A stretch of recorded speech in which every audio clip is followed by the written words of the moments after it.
Actes, chapitre 8 du verset 4 au verset 25. Ceux qui avaient été dispersés allaient de lieu en lieu et annonçaient la bonne nouvelle de la parole. Philippe descendit dans la ville de Samarie et y prêcha le Christ. Les foules tout entières étaient attentives à ce que disait Philippe, lorsqu'elles apprirent et virent les signes miraculeux qu'il accomplissait. En effet, des esprits impurs sortaient de beaucoup de démoniaques en poussant de grands cris, et beaucoup de paralysés et de boiteux étaient guéris. Il y eut une grande joie dans cette ville. Un homme, du nom de Simon, se trouvait déjà dans la ville. Se présentant comme un personnage important, il exerçait la magie et provoquait l'étonnement du peuple samaritain.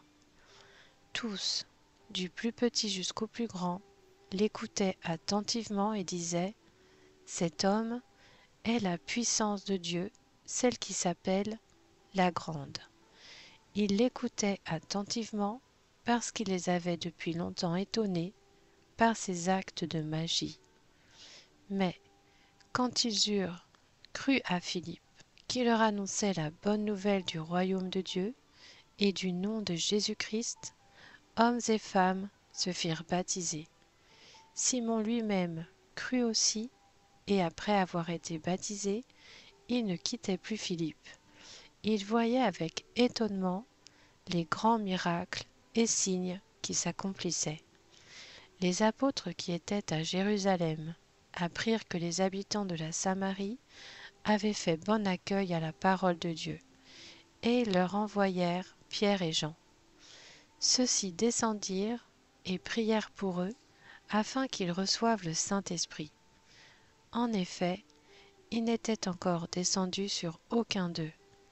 Ils avaient seulement été baptisés au nom du Seigneur Jésus. Alors Pierre et Jean posèrent les mains sur eux, et ils reçurent le Saint-Esprit.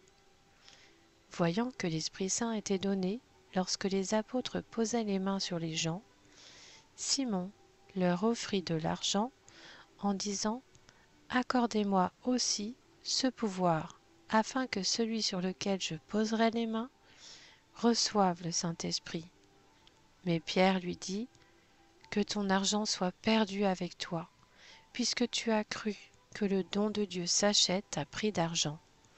Tu n'as ni part ni héritage dans cette affaire, car ton cœur n'est pas droit devant Dieu.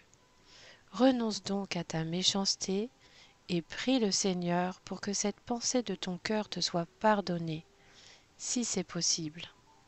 En effet, je vois que tu es rempli d'amertume et prisonnier du mal. » Simon répondit : « Priez vous-même le Seigneur pour moi, afin qu'il ne m'arrive rien de ce que vous avez dit. » Après avoir rendu témoignage et prêché la parole du Seigneur, Pierre et Jean retournèrent à Jérusalem, annonçant la bonne nouvelle dans beaucoup de villages des Samaritains.